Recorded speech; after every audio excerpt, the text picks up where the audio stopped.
자, 이번에는 매출채권 보도록 하겠습니다. 매출채권은 통합계정이라고 하는데요. 외상매출금, 받으러움 이 두 가지를 합쳐서 매출채권으로 통합하여 표시를 하고 있습니다.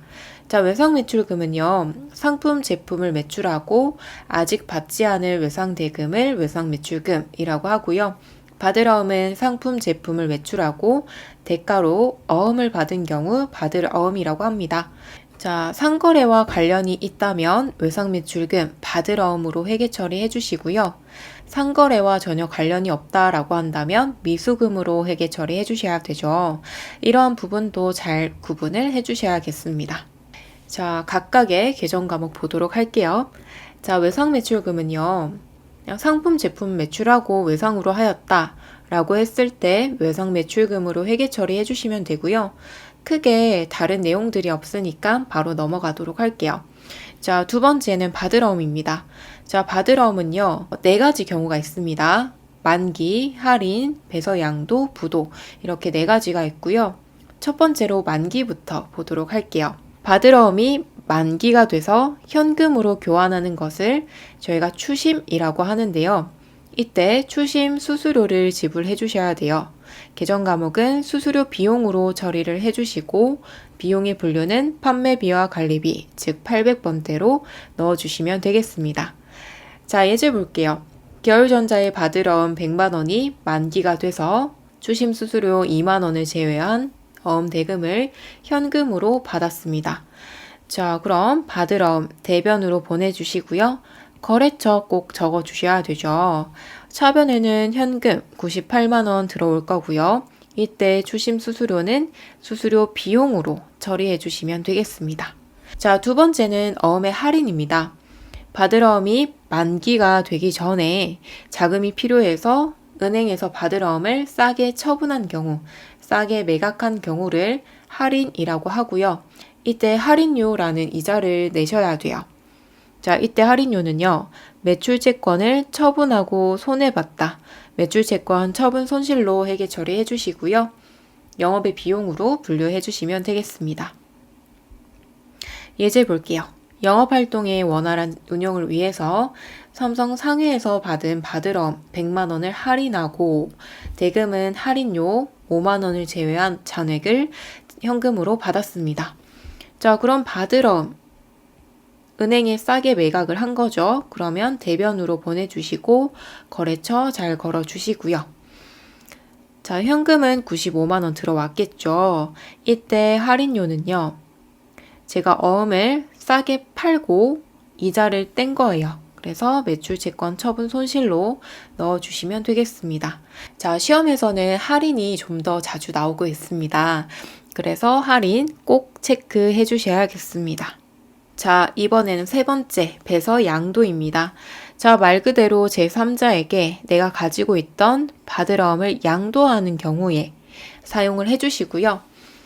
양도는 사실 크게 다른 건 없지만 거래처 거시는 거 주의해 주셔야 됩니다. 바로 예제 볼게요. 자,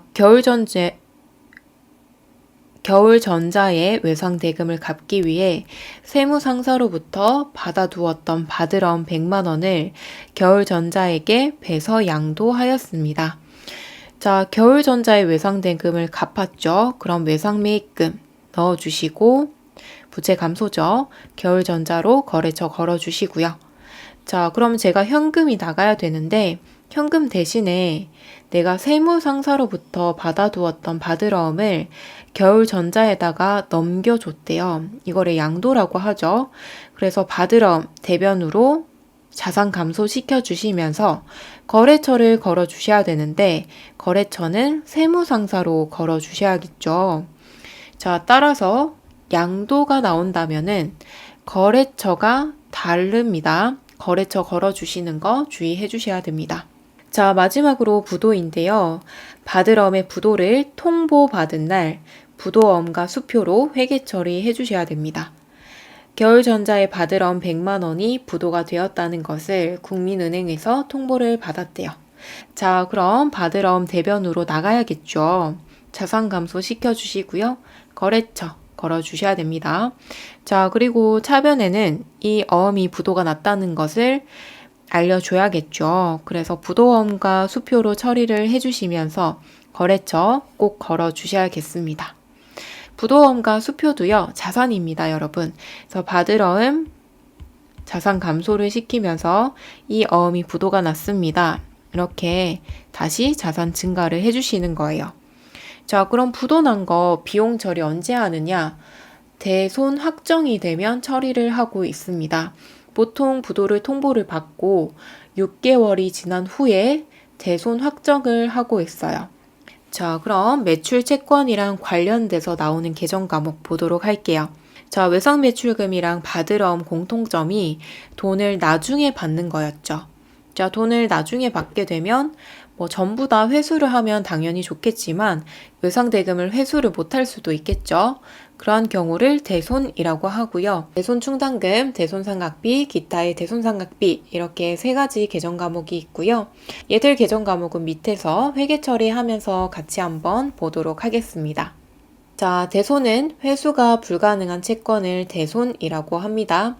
자, 첫 번째로 기말의 설정부터 해주셔야 되죠.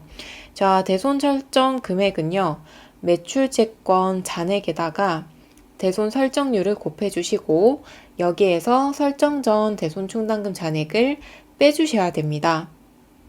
자, 그래서 나온 금액만큼 대손 상각비 처리해 주시고 대변에는 대손 충당금으로 잡아 주셔야 됩니다. 자, 그런데요, 이때 기타 채권이 나온다면요, 대여금이나 미수금을 의미하는 거죠. 이때는 기타의 대손 상각비 처리를 해주시고요. 영업의 비용 쪽으로 들어가고 있습니다. 자, 이번에는 대손 발생 보도록 할게요. 자, 대손 발생은요, 이론 실무할 거 없이 자주 나오고 있고, 그래서 얘들은 꼭 숙지를 하시고 시험장에 들어가시면 좋겠습니다. 대손 발생했을 때는요, 대손 충당금부터 먼저 사용을 해주시고 부족한 금액은 대손 상각비로 비용 처리해 주시면 되겠습니다. 예제 볼게요. 자, 거래처의 부도로 인해서 외상매출금 150만 원이 회수가 불가능하고 현재 대손 충당금 잔액은 200만 원이 있대요. 자, 외상매출금 제가 받아야 되는 돈이죠. 150만 원을 대손을 당한 거죠. 그러면 대변으로 보내주시고요. 자, 거래처가 있다면 거래처 반드시 걸어주시고, 자, 그 다음 대손 충당금, 잔액이 넉넉하게 있네요. 그러면 대손 충당금 꺼내서 써주시면 되겠습니다. 자, 두 번째 예제 보도록 할게요. 자, 이번에도요, 외상매출금 150만 원이 회수가 불가능하대요. 그러면 자산 감소 먼저 시켜주시고, 대손 충당금 잔액은 30만 원이 있대요. 그럼 지금 좀 부족하죠. 그래서 일단은 잔액만큼 먼저 꺼내서 써주시고 남은 잔액, 부족한 잔액 120만 원은 대손 상각비로 처리를 해주셔야겠습니다. 그래서 요거 순서 있죠? 얘들 순서 잘 지켜서 회계 처리해 주시고요. 대손 충당금은 잔액만큼만 먼저 사용을 해주셔야겠습니다. 자, 이번에는 대손 회수입니다. 자, 대손 회수는요, 제가 아까 대손 발생 처리를 했었죠. 거래처가 제 돈을 못 주겠대요. 그럼 저희가 대손 처리를 하죠. 근데 한 몇 개월 이후에 거래처에 돈이 생겼나 봐요. 그래서 외상대금을 갚아준 경우 이거를 대손 회수라고 합니다. 자, 이때 대손 충당금을 대변으로 처리를 해주시면 되겠습니다. 예제 볼게요. 자, 대손이 확정되어 상계 처리한 외상매출금 40만 원이 당사의 보통예금에 입금이 되었대요. 자, 단 부가가치세법상 대손세액은 고려하지 말 것. 자, 전산회계 1급에서는 보통 부가가치세 고려하지 말라고 나옵니다. 네, 회계 처리할 때 부가가치세는 하실 필요가 없는 거죠. 자, 그럼 보통예금에 돈이 들어왔고요. 40만 원 적어주시면 되겠죠. 자, 그리고 대변에는 대손 충당금 다시 원래 자리로 돌려 넣으시면 되겠습니다.